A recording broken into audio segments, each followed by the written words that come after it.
Hi, I'm Chris Wah. In this tutorial, I'll be demonstrating how to create a flickering neon text reveal using my masks to cropped layers script. The latest version of the script can be used for two different purposes. It can help animation, working with layers with masks, or it can improve performance by pre-composing. Now, in this tutorial, I'll be using the layers with masks options, and I'll leave the pre-comps for another day. Originally, this script was intended to work with masks that had been pasted from Illustrator, but in this tutorial I'll use After Effects text layers instead. However, the same approach will work just as well for any vector artwork that's been brought into After Effects as masks. There are three stages to creating this neon reveal effect. The first is to set up our artwork and then use the masks to cropped layers script. The second stage will be applying an expression that will actually create our flickering neon reveal. And then finally, in stage 3, I'll look at compositing the whole thing together. So, let's get started. Now the first step is to find a font that looks like neon lighting. For this tutorial, I'll be using a font called Roadhouse Neon. It was designed by Tony Thomas and I found it on the Media Loot website.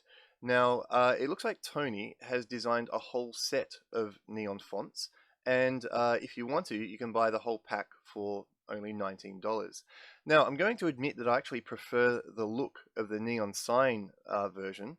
However, for this particular example, I'm going to stick with Roadhouse Neon, mainly because I'd already purchased it when a client chose it for a previous job, but also because it has twice as many lines for every letter, and it's going to be a really good case study for our expressions and later on our compositing. Now jumping into After Effects, and just jumping ahead a little bit, there are two other stock footage items that I'll also be using. Now the first is simply a brick wall image, and I found that again via Google, just on a free stock footage website. The other one is one of the atmosphere clips that came with Video Copilot's Actions Essentials. Now in this particular case, I've slowed the clip down by a third, and I've also pre-rendered it out to the size that we're working with for this tutorial. In this case, we're working at 1280 by 720, and I've just, as I said, I've pre-rendered the Atmos at that resolution. Now, my aim here is to create a project template that I can reuse anytime I want a flickering neon reveal. So I'm going to take care to keep my project clear and organized. That way, when I open up the project in the future, I'll be able to figure out what I've done, even if I don't remember actually doing it. There's going to be a number of steps involved to get to our final result, and so to help with that, I'm going to name my compositions accordingly. I'm actually going to name them like step 1 and step 2, etc.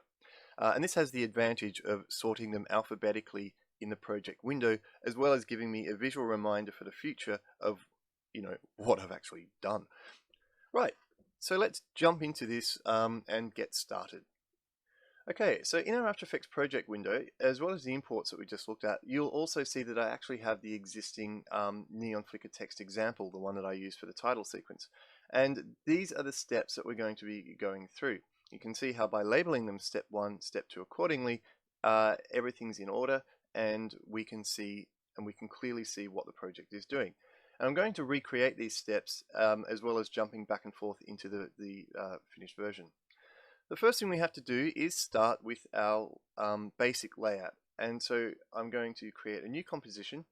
I'm working at 1280 by 720, and I'm just going to call this step 01 to keep things clear.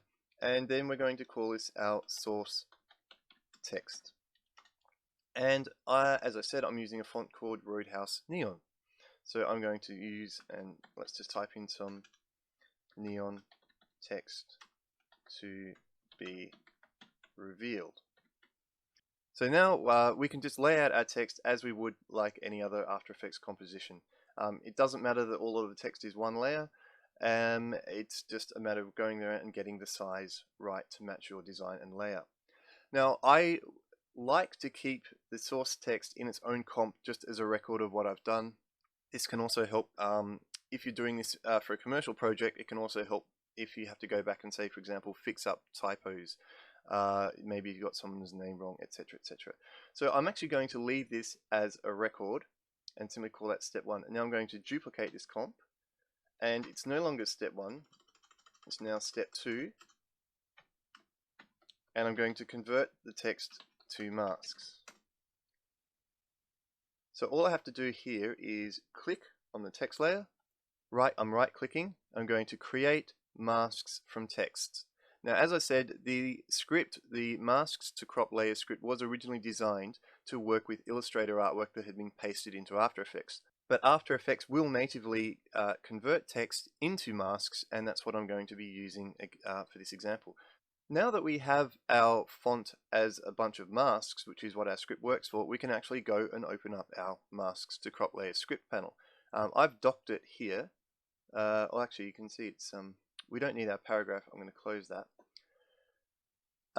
Here is the script. These are all default settings, and we can just click crop to layers. I mentioned earlier how the script has got two functions. One is to work with layers for animation, and the other is to pre-compose for performance. We're only going to worry about the masks to separate layers. And the only issue you might want to look at, if you're working with a really big comp and you want lots of glow, you may want to add a little bit more border padding so that the blurs and the glows don't clip. But at the moment, I am just going to keep everything at the default values, and I'm going to hit the crop to layers button. Oh, whoops, I have to select my layer. And you can see, okay, it's also worth noting that we have 34 masks. And if we expand the composition window, you'll now see that we have each individual segment of neon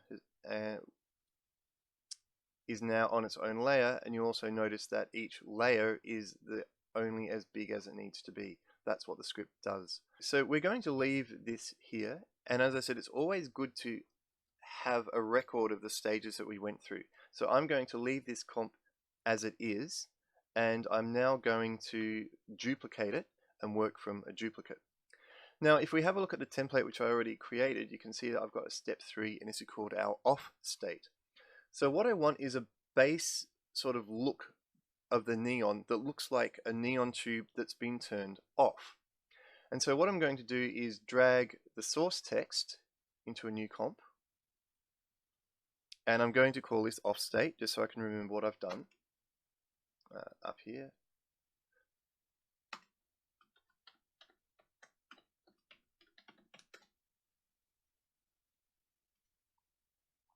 Okay, so here's my text, and I'm going to, in this case, I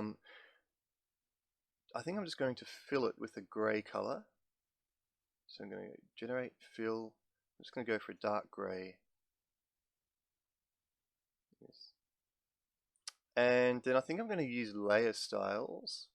And then and we're going to look maybe just like a bevel and emboss and see if we can get this looking a bit like a tube. And there we go. Now I'm going to jump ahead and look at the other offstate that I actually did. And I'm going to expand this, and if I go hit the Uber key, you can see that I've also added a small choke just to bring it, because I thought that the Roadhouse Neon font was a bit thick. So what I'll do is I'll get this version, and I'm going to turn the layer styles off by turning off this, and we can just see that this is our source text, and you can see that I've choked it a little bit just to make it a bit smaller to help make it look more like a neon tube rather than a font, and then I've just filled it with grey, and that's as far as the effects go. And then in terms of layer styles, I've just used the bevel and emboss, and I've made the highlight a different color than white. So if I turn that bevel on, the idea is just to add a little bit of definition and make it look a little 3D, and I could play around with the the angles and so on if I wanted to, but I don't want to spend too much time on this. So this is what we call our off state. This is sort of like the lights are there but they haven't been turned on. So the next step is to get to our flickering animation, and this is where we jump out of the world of compositions and effects and into expressions. Our expression is going to be applied to each individual segment of the neon. And so to do that, we're going to take all of our individual masks and work with those. But as I said earlier, I like to keep the stages of development that I went through there in the comp. So I'm going to take those masks that we already did, I'm going to duplicate that comp. And that's going to be now our step 4. So I'll type step 4. And this is actually going to be our flicker on animation. So I'll just name it flicker on animation. And when I open this up, we can see that it's got all of our crop masks there. And I'm actually just going to delete the original text layers because I don't need them. Now, writing expressions and talking about JavaScript isn't exactly everyone's idea of fun. So I've decided to keep the expression design part as a separate tutorial. If you're interested in writing expressions and you want to know the history or the background behind this neon flicker code, you can look out for an additional tutorial which will be coming soon. So now we have the final version of our expression pasted to all of our mask layers. We can just tweak a few of the controls and settings to suit our animation. So if I just hit spacebar to get a basic preview, see it's previewing in real time, let's have a look at what our options are. So the first thing we can do is choose the duration. How many frames do we actually want all of the text to be revealed at? Because obviously the neon is all flickering on. 50 frames at 25 frames per second is like 2 seconds, but we could make it slower. So let's type in 100 and we can see obviously everything's happening a lot slower. The gag's getting a bit thin. Let's try 75. That was 3 seconds. I still think it's a bit slow. We'll try 60. Okay. The next thing, after having setting the duration of our reveal, so by the time we get to frame 60, all of our letters are revealed. We can stagger the delay if we want to kind of emphasize, say, a subliminal sort of reveal. So if I put that at 0, there's no index delay. All the letters are flickering on equally together. Whereas if I put that a 1 frame delay, it means every layer order is being delayed by 1 frame. Now you can see at the moment it's going backwards. We're getting our last letter there first. So to fix that, all we have to do is select and copy and paste from the bottom up. So I'm going to select layer 1. I'm selecting from the bottom to the top. Then I'm going to cut, and then I'm going to paste. And now you'll see it's pasted them in reverse order. Let's drag that down there. So now when we hit play, we're subliminally getting the text from left to right. Now I can move that up to like 3 frames, but you'll see that there's not, and this is going to definitely emphasize it, but you'll see that the duration of our overall effect isn't long enough. So by the time we get to frame 60, all of a sudden all of our letters are on. So what I can do is I'm going to go to the frame before 60, 59. I'm just going to tweak this until we get a number where we can see just about everything. So if we go about 1.5, so 1.5 means that our letters will go on from sort of left to right by the time, and they're all on by the time we get to frame 60. Okay, so they're all revealed at frame 60. That's when we actually get to see our entire sentence. The next setting is, okay, how many frames after that do they do a couple of extra flickers? And at the moment it's set to 20. So if we turn all of these off, I'm just going to go 0, 0, and 0. Once we get to frame 60, that's it, they're on. Okay, so nothing happens. We get to frame 60, and for all intents and purposes, it's a static frame. Okay, but let's say we want to say for the next 20 frames, there might be some that do a little extra flicker.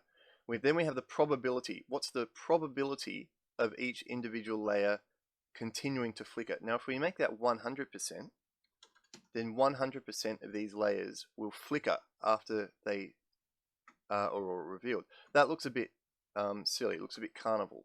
But we only want a few of them to continue to flicker. So what if we make that 10% probability? Means once we get to frame 60, 10% of them will just do a little bit of an extra flicker. We've got about 30 layers, so 10% of 30 should be 3. At the moment we're only getting 1, so maybe we can make that a bit higher, like a 20% probability. Okay, so now you can see that once they're all on, we've got a few layers just doing a little bit of an extra flicker. Okay. The next thing we say, well, what percentage, how probable is it that an individual segment is going to be faulty? So we do the same thing. At the moment it's 0. If we put it at 100%, they'll all be faulty. Which is going to not look quite right. So let's try We only want a few, so I'm going to try 5%, which at the moment looks like so at the moment our letter E is faulty, and it's on. And if we want more faults, we can just scrub more. So if we go up to here, if I make it 9%, okay, if we have a 9% probability of a faulty letter, then this will give us this, we'll finally end up with this animation. And I think I'm going to leave it like this. I think this will be a good enough example to work with. So this is now our basic composition that has our flickering text animation. Now the next step is to move away from the expressions and into the actual compositing. We want to make this look like neon. The first thing I should probably add is that I'm working in 32-bit mode just because I'm used to it. That's what I would normally work in. Although that should normally be Rec 709. I'll make that. So these are the standard project settings where I would normally work: 32-bit floating point, Rec 709, and a linear working space. I understand that most of the motion designers watching this will either have color management off, or they'll be working in maybe 8 or 16 bits. You're more than welcome to follow along and change your projects to 8 or 16-bit as you see fit. Some of the effects and the glow settings will just be a little bit different. One of the advantages of working in 32-bit mode is that it retains highlight values, so you can actually make things brighter than white. And because neon is a light, we are basically emulating a lighting effect. The effects, the blur and glow effects, are going to give me a more realistic look than they would if I was working in 8 or 16-bit mode. So you can definitely create blurs and glows and neon effects in 8-bit mode or 16-bit mode. You're just going to have to tweak your own glow settings accordingly. Now that we have our composition that has our lights flickering on, what I will need a bit later on, and I'm sort of jumping a step ahead, I want a matte just for the faulty lights. One of the keys to making the neon look sort of a bit realistic is to have interaction between the letters, the foreground, the background, our fog and our off tubes. And to do that, I don't want the faulty lights sort of emitting lights, and I might want to matte them out later on. So to do that, I'm just going to drag our flicker on animation into a new comp, and I'm just going to scrub in a timeline here, and I'm going to call this faulty. It's step 5, so we're now up to step 5. I'm going to call this faulty light matte. Now when we look at the composition window, the faulty tubes look darker. However, they're actually not. This is an illusion. The flickering is applied to the opacity of the layer. So if we look at these on a transparent background, the faulty lights are actually more transparent.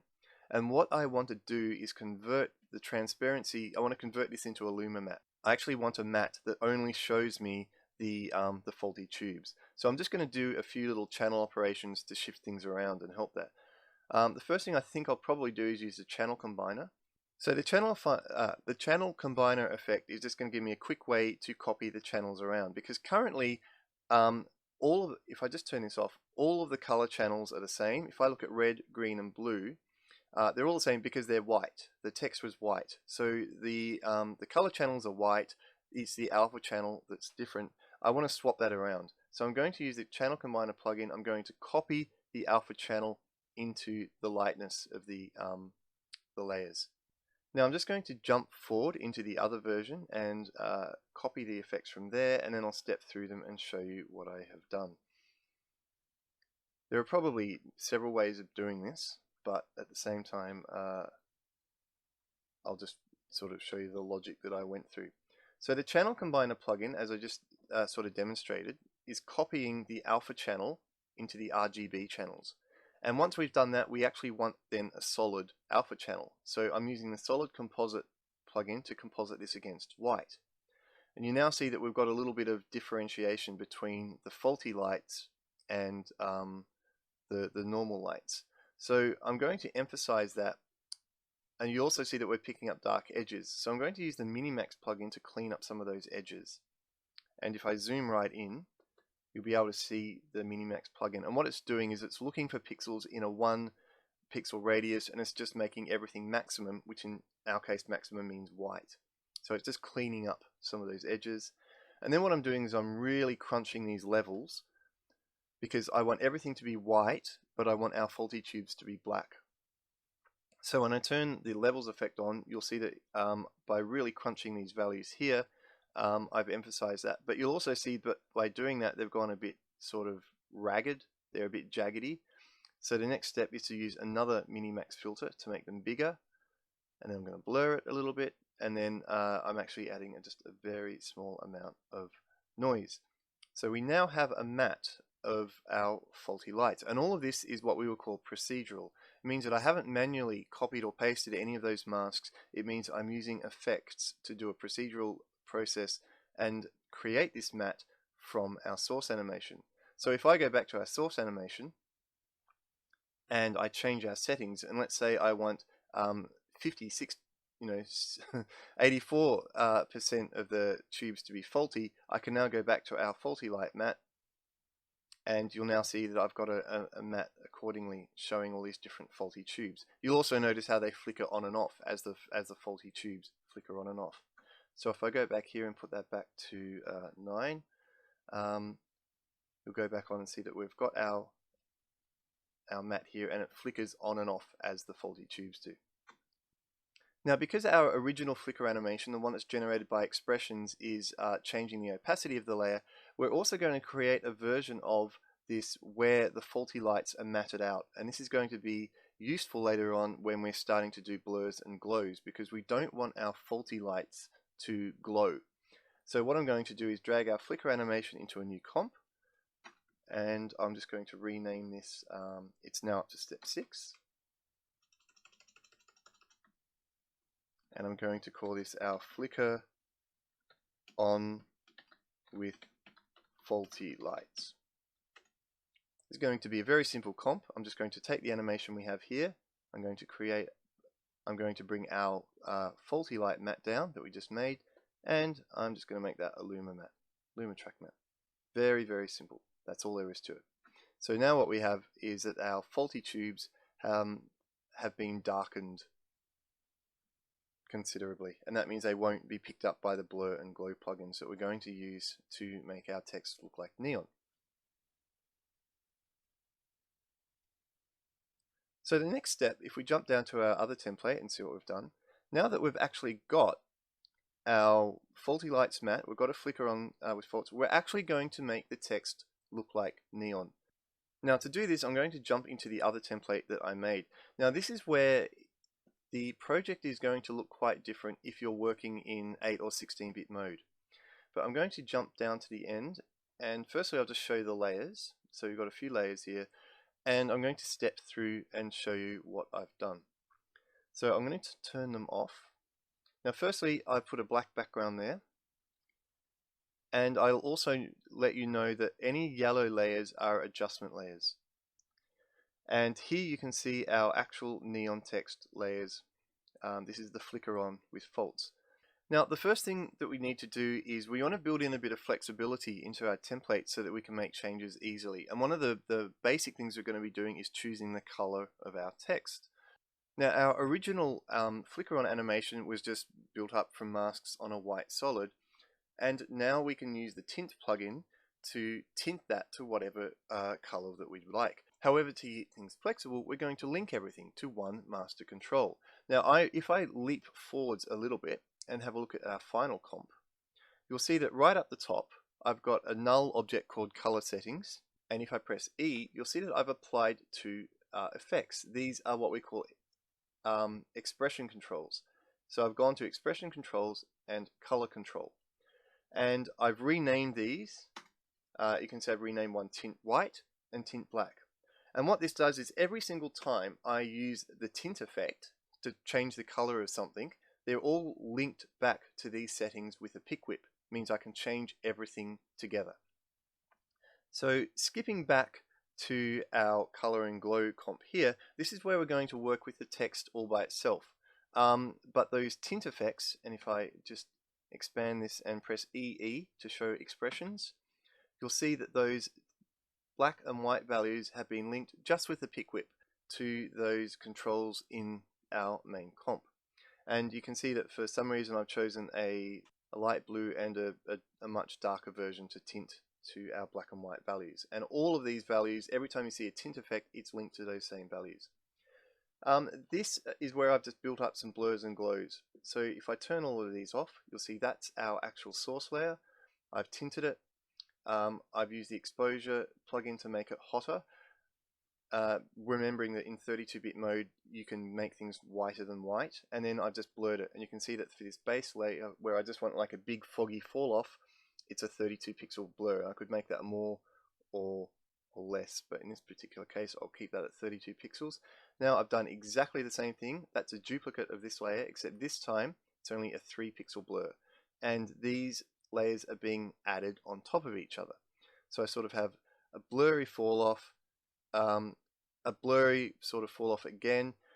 Again, we've got another version of the layer. This time I've also added the choker effect. So once again, I've looked at the original source font and I thought the font is too chunky. It doesn't really look that realistic.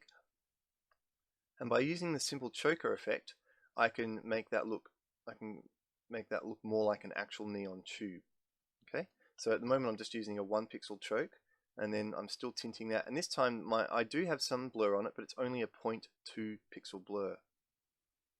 And again, that's being added on top of these. Now if I zoom right in, you can see the effect of that blur, and even now maybe I'm thinking that blur is slightly too strong. I might just make that 0.15. The reason I actually want blur is because I'm working in 32-bit mode, and I'm actually spreading these lighting values out. This is like light fall off. Now on top of this, we then have a version that's adding a hot inside, and this is something that you can adjust on a case by case. It will depend what color your text is as to how effective this is. Maybe that was why that was 0.25. Okay, so in this particular in this example, this particular layer, there's no tint, it's just white, and you can see that I've choked it more than the last one. The last one had a 1 pixel choke, this one's got a 2 pixel choke, so it's really like the inside of the tube, and I've made that hotter, increase the exposure. And so when I zoom in, you'll see that this is like creating the core, the inside core of the text. Now, as I said, how hot you want this to look will depend on the color that you choose. And this is working okay for this blue. If you wanted a little bit more color in here, what you could potentially do is I'm going to copy that tint effect that has the link to the global expression. And you can see how we've lost the hotness. But what I'm going to do is I'm not going to tint it 100%. Maybe only tint it, let's say 5. So this is like a 25% tint. But you can see that I can scrub the tint amount depending on how hot and how white I want the inside. And if I don't want the inside of the neon text to be completely white, I can just bring that tint back. I might just do, say, only a 10% tint. But it's up to your taste. Now, what I've also done to help prevent blurs and glows from spilling out, I'm bringing back these faulty tubes that we did earlier. So what I've got is our matte there, and I've just set this on top to multiply. And you can see how this is knocking out where those faulty tubes would be. Okay, and on top of that, now I've just played with a few blurs and glows. Now I'm using the standard After Effects glow plugin. There's quite a lot of third-party glow plugins that will do a more realistic light fall off, that can add all sorts of beautiful effects. If you've got them, great. In this particular case, I'm just sticking with the After Effects glow effect. So I'm going to turn on a glow there. What I'm doing here is I've also got a layer that's blurring it, just to keep the edges soft. I don't want any aliasing. Now, because I'm working in 32-bit mode, I've now got high dynamic range recovery. What I'm going to do is get the info window up just so I can show you the values. If I look over here and run my mouse over, anything over 1 is brighter than white. So you can see here that my green and blue channels are both well over 1. And in fact, maybe a better way of doing this as a difference to 8-bit color is to use 8-bit values. So in 8-bit world, obviously white is 255, 255, 255. And if I run the mouse over here, you'll see that those values are like the green channel is 453 and the blue channel is actually 569. So these colors here, wherever I run my mouse over, are whiter than white. Now what I want to do is just bring back a little bit of that detail. Now exactly how hot these are is going to depend on the color that you choose, because as I said, everything is linked to one color control. You can change your color just by clicking in the color slider, and some colors will respond to blurs and glows differently. So in this particular case, we've got a plugin called High Dynamic Range Highlight Compression. I'm going to turn that on, and you'll see that we're bringing all of those color values back down. We're getting a bit more detail back in here. Once I've done that, and it's not 100%, the setting is 65. So if I have that 0, then everything is white hot. And if I put that at 100% value, then there's no whiteness left. So what I'm really doing with this slider is adjusting how white hot I want the center of the neon tubes. And if I want a little bit of hotness, I can go at higher value. If I want a lot of like bright white hotness, then I'll leave it at a lower number. And at the moment, I'll just stick with what I had, which was 65%. Now, once I've tamed some of those over bright values, I'm just going to add a little bit more glow. And what I also want to do is add a little bit of contrast for when we have the flickering lights. So I'm using my flicker on, my original source animation here, and now I'm just using it as an overlay mode. It's going to bring a little bit of sharpness and hotness back. And then now that my high dynamic range values are still up there, I'm just doing another little bit of control. This is the area where I'm working in 32-bit mode and I'm playing around with colors and glows using After Effects tools. If you have your own third-party glow plugins, then you can work in 8 or 16-bit mode and just really play around to your heart's content. It's not that difficult to add a little bit of blur and glow. So when I go back to the start of my comp and I have a look through, I'm just going to do a RAM preview. As the lights come on, they're all nice and blurry, and they definitely look more like neon than our source layers with all those masks. Now there's going to be many instances where this might be good enough. You've got sort of like a text flicker animation on a plain black background, and it's you can play around with your own blurs and glows and colors, and that will be fine. What I'd like to do is just add a few more layers to this, a few more elements to help it feel a little bit more realistic. And I'm going to introduce a few compositing techniques to what I guess many people would consider motion graphics design. So the first thing I want to do is add a background image, and then I want to add a little bit of interaction between the light. I'm going to add some fog as well, some atmosphere, just to kind of help it feel like it's moving. And to do that, I want to have some sort of matte that represents the glow and the light that's coming off this neon. So I'm going to use our earlier sort of flicker on pre-comp, and I'm just going to blur the hell out of it to create a few mattes. And I'm going to create different levels of fall off. So in the same way, if we look at our color version here, you'll see how I've got like a very blurry version, a version that's blurry, a little bit more blurry, and then I've got two sharper layers that actually bring out the definition. I'm going to do the same thing to build up a matte that doesn't have all of the color and the glow in it. You can see here, if I look at the template I've already created, I created 3 versions of a matte, big, medium, and small. You can see that I've labeled them accordingly. So we're up to step 8, but we're also got 3 versions of step 8, A, B, and C. If I open up the large matte, the big matte, you can see what it looks like here. It's basically going to be a luma matte for lighting influence. I might step through it at the start.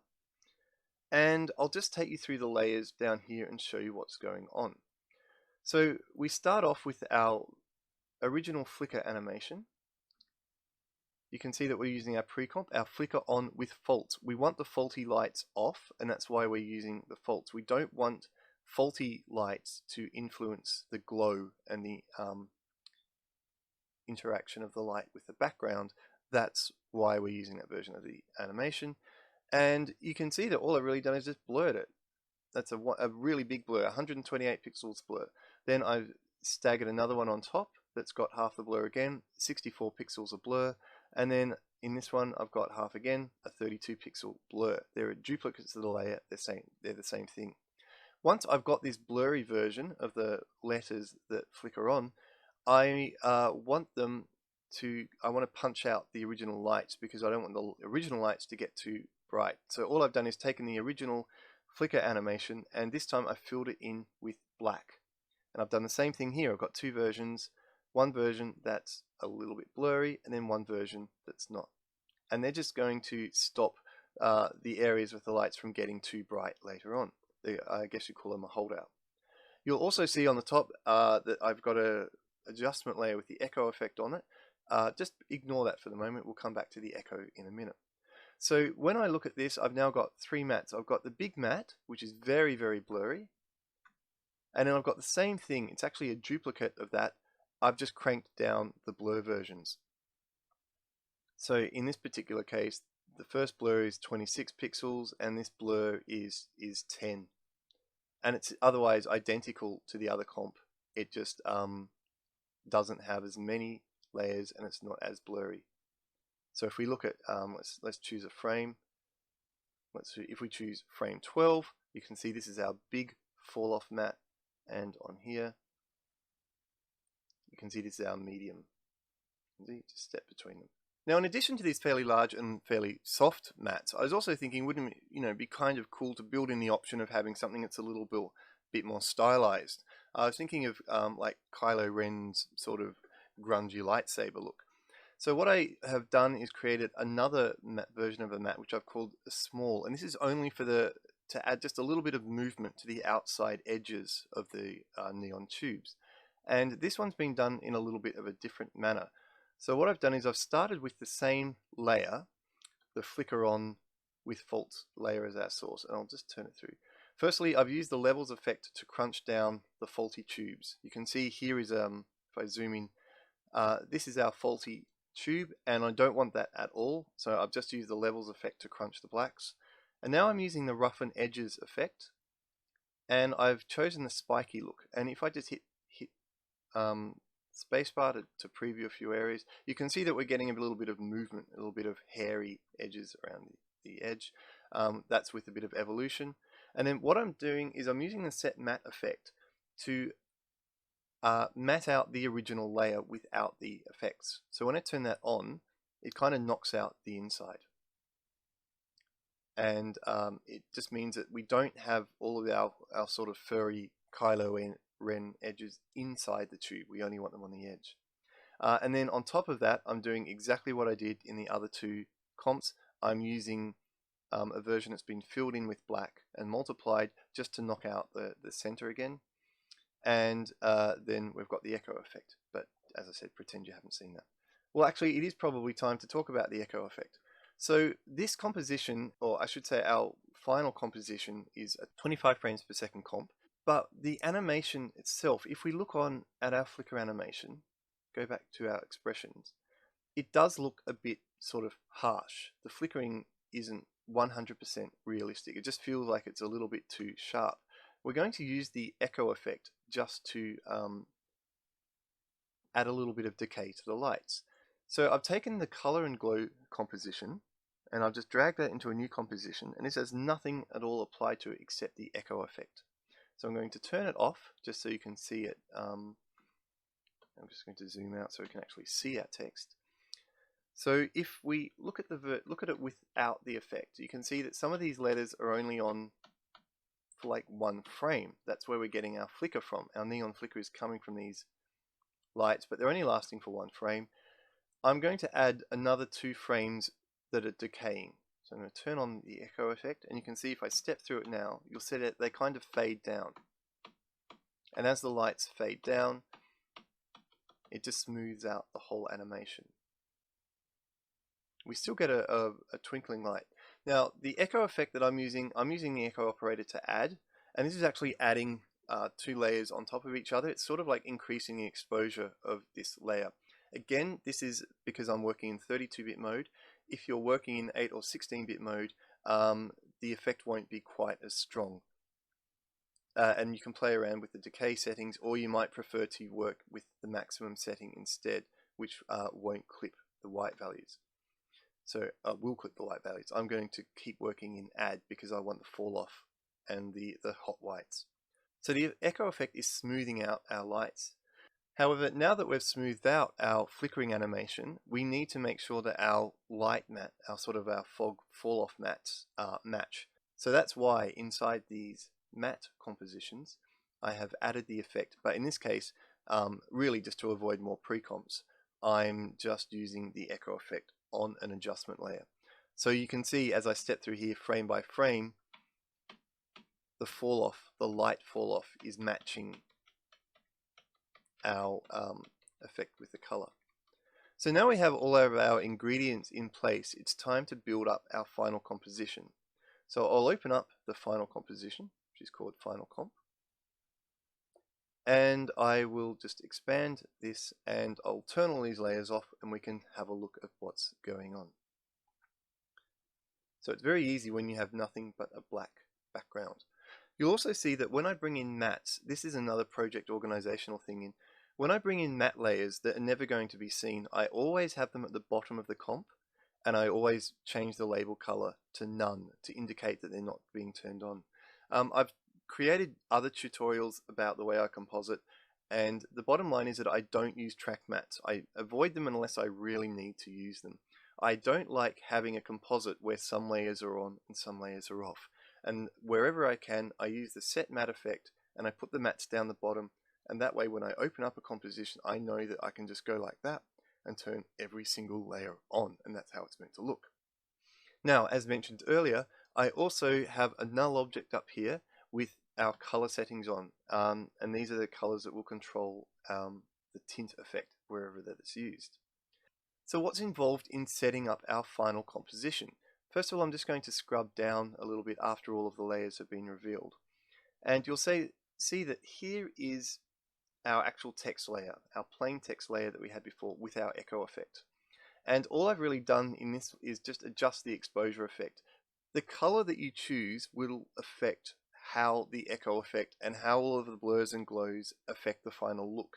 And so as we move between different colors, you kind of want this one overall control just to match it. So just to demonstrate, for example, if I want to change this from blue to say a dull, maybe a purple,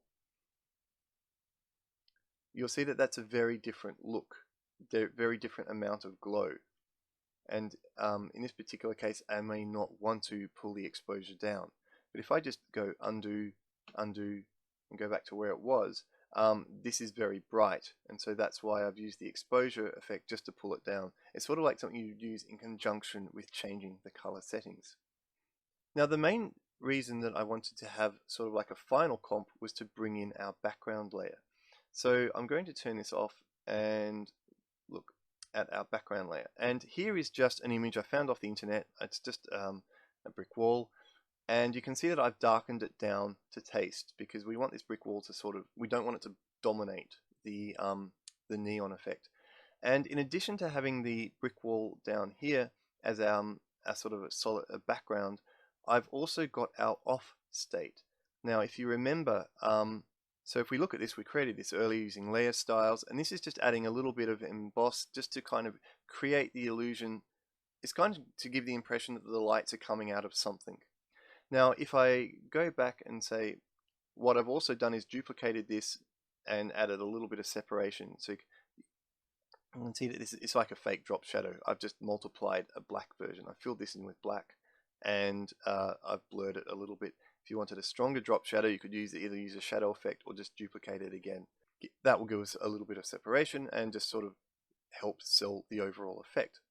So now we've added additional elements to our scene. What we need to do is get a little bit of interaction with our light, because if we turn our light on, I mean, we're really just sticking our neon animation on top of a background layer, but we're not getting any additional level of realism.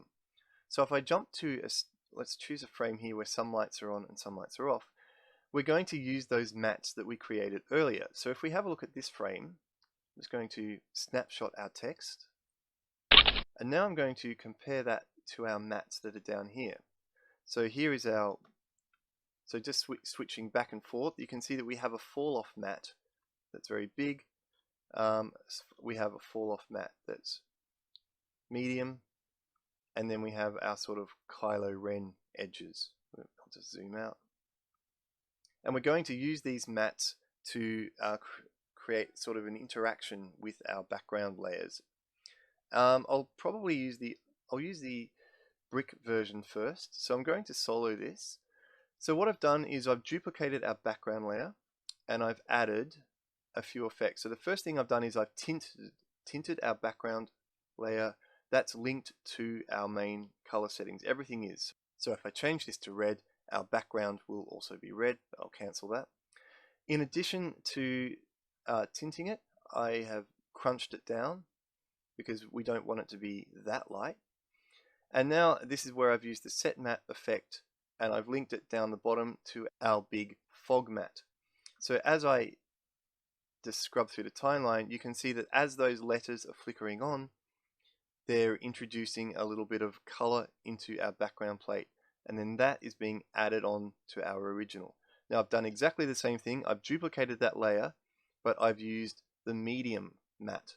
So you can see that this matte is much more tighter. And if I solo all of these layers together, as I play through this, you'll see sort of like the impression that light is influencing the background wall as the neon tubes come on. And as the faulty lights flicker on and off, so does the influence on the back wall. Exactly the same sort of thing has been done with the off state. So if I look at I'll turn this off. So here's the original off state, but what I've done again is created a duplicate, and I've done exactly the same thing. I have the tint effect applied that's linked so that the colors always match. I've used the exposure effect to make it a little bit brighter. And then once again, I've used the set matte effect so that we get this interaction as the lights come on and off. So if and then I've just added that on top of the original. So turning that on and just playing through this, you'll see these are our off tubes, and as the lights come on, the area around picks up a little bit of colored light influence. So if I turn on all of these sort of background layers from the bottom up, you'll be able to see what's going on. We've got our wall and our off-state tubes, and they're both sort of showing a degree of interaction as the lights come on.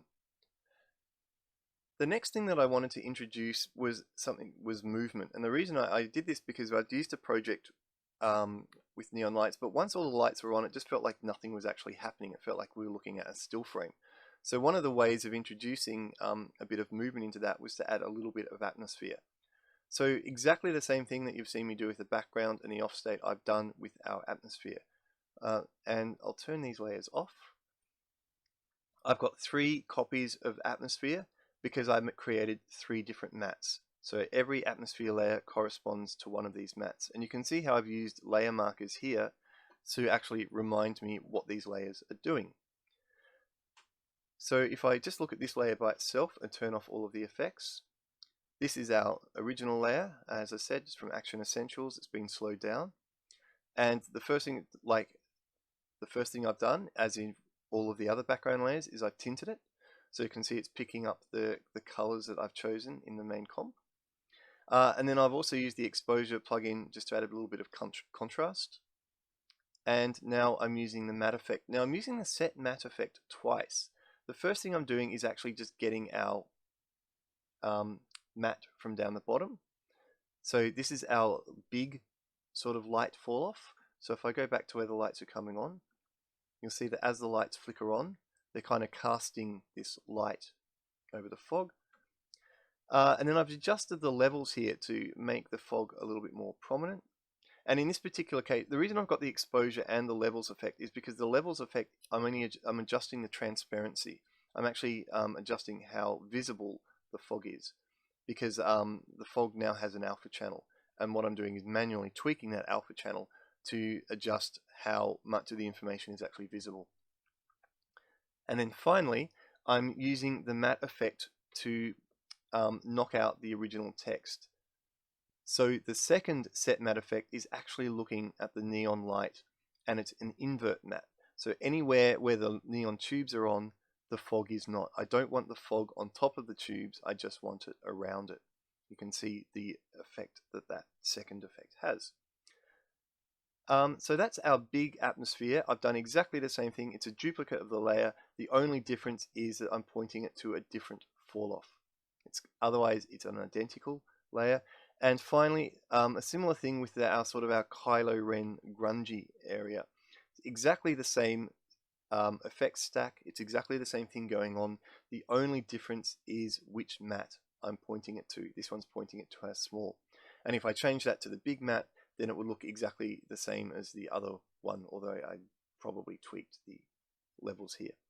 So now if we have a look at our 3 layers of interactive fog and lighting, as I step through them, you'll see that they're sort of flickering on, and as the lights come on, the degree of light and fog that we see matches accordingly.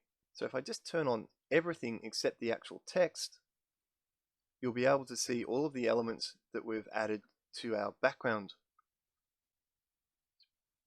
So you'll see we've got our off state, we've got our tubes showing some light, we've got our light and color on our background wall, and we've got a little bit of fog showing up as the lights come on. So now that we have all of those elements in place, we can actually turn on the text. So this blue layer is our text layer. We're just going to add that on top. So as we step through it, we can see that everything's falling into place and it's starting to look quite good. There's just a couple other things to do. Now, firstly, changing the colors can have a really big effect on the overall look. And just to demonstrate it now that we've got a few more colors, I'll do what I did before and I'll change it from blue, and I'll just maybe go through what we did, like a dark purple before, and that was pretty cool. The degree of glow and fall off and everything that you get will change and look quite different depending on how bright your colors are. So if you go for something yellow, for example, you can see that it's a very extreme example of brightness. We could try a dark green and so on. I'm just going to cancel that. But the point is that when you change the colors, you can change the way it looks. I want a little bit of control over the way that the faulty globes, the globes that are off, look. So what I've done is I've brought in that faulty matte layer again. Doesn't have any effects applied to it, but I'm just going to multiply that, or in this case linear burn it, on top of the original.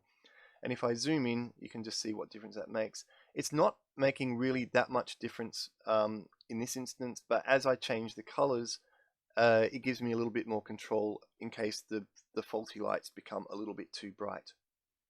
The final thing that I'm going to do, now that I've got everything sort of working together, is just do a little bit of final blurs and glows, just to get that sort of neon interaction happening between everything. So before I start, again, I'm looking at highlight recovery. So if I run my mouse area over these white areas, you can see that they're quite hot. I'm looking up here in Info Palette. You can see that there's quite a bit of information that's all being clicked because of the values are over 255. So I'm just going to bring back a little bit of high dynamic range information. At the moment I've got it at 50%. And again, I will vary this a lot depending on the color that I choose. If I want more of a hot white inside, I'll put this at 0. And if I want more of a colored, I'll crank it up so we get our original color. And at the moment I'm going to leave that at 50%. Now I've just got a little contrast curve to just crunch the background. I've got a little bit of blur and glow. Again, you can play around with the degrees of blur and glow depending on the color that you're using and what sort of a look you want. Both of these are on adjustment layers, and I'm working up through my adjustment layers, and you can see that they're actually the settings are really low. So when I said I had a blurred layer, what I'm doing is I'm doing a small amount of blur, but I'm adding it on top of itself. If I crank it up to 100, you can see that that's having quite a big effect. And if I have that at 0, it doesn't. I'm just bringing a little bit in because I like a little bit of extra glow.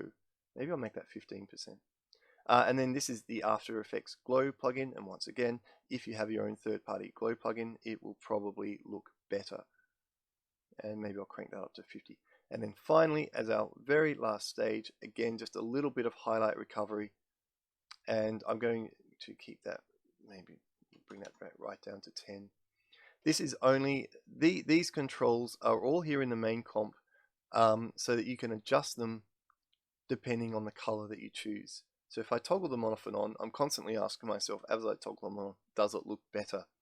It will vary according to the color that you've chosen. So now that we've got our final comp there, that's all done. And you can go through and experiment with different colors. If we want to go purple, pink.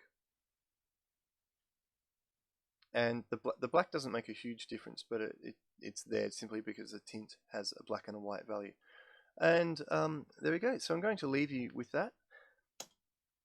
So there we have it. That's our neon light reveal effect, and we've gone through all three stages. We've used the mask to crop layers script to separate text layers out into individual masks. We have written an expression that flickers our lights on like a neon light, and then we've composited the end result together. The masks to crop layers script can be found at aescripts and AE plugins, along with a couple other scripts that I have available.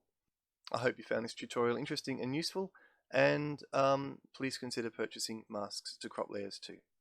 Thanks very much. I'm Chris Swar.